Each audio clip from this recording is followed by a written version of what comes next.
ସବୁଠୁ ସୁନ୍ଦର ମା। ଜଣେ ମା ଓ ଝିଅ ମେଳା ଦେଖିବାକୁ ଗଲେ। କିଛି ସମୟ ମେଳାରେ ବୁଲାବୁଲି କଲେ, ଖାଇଲେ ଓ ମେଳାର ମଜା ନେଲେ। କିଛି ସମୟ ପରେ ଝିଅଟି ମେଳାରେ ଗୋଟିଏ ଖେଳ ଦେଖିବା ପାଇଁ ଅଜାଣତରେ ମା ଠାରୁ ଅଲଗା ହେଇଗଲା।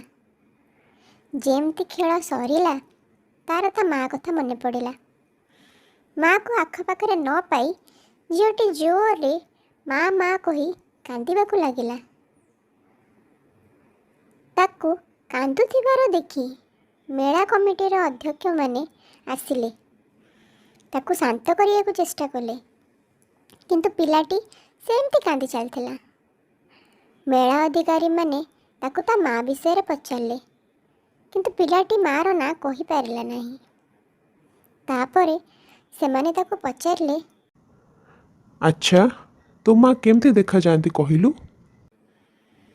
ପିଲାଟି କହିଲା, ମୋ ମା ସବୁଠାରୁ ସୁନ୍ଦର ମା, ବହୁତ ସୁନ୍ଦର ଦିଶନ୍ତି।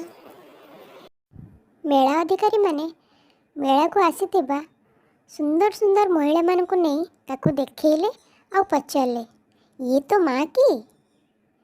କିନ୍ତୁ ପିଲାଟି ମନା କରିଦେଲା। ଶେଷରେ ମେଳା ଅଧିକାରୀମାନେ ବି ଥକିକି ବସି ପଡ଼ିଲେ।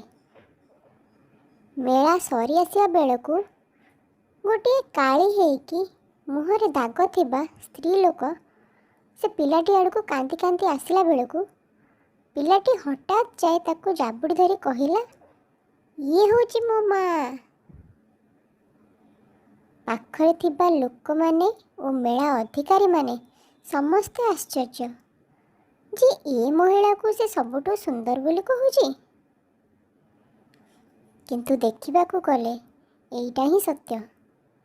ଏ ଦୁନିଆରେ ଗୋଟିଏ ପିଲା ପାଇଁ ତା ମା ଦୁନିଆର ସବୁଠାରୁ ସୁନ୍ଦର ମା, ଆଉ ଗୋଟେ ମା ପାଇଁ ତା ପିଲା ଦୁନିଆର ସବୁଠାରୁ ସୁନ୍ଦର ପିଲା ହୋଇଥାଏ।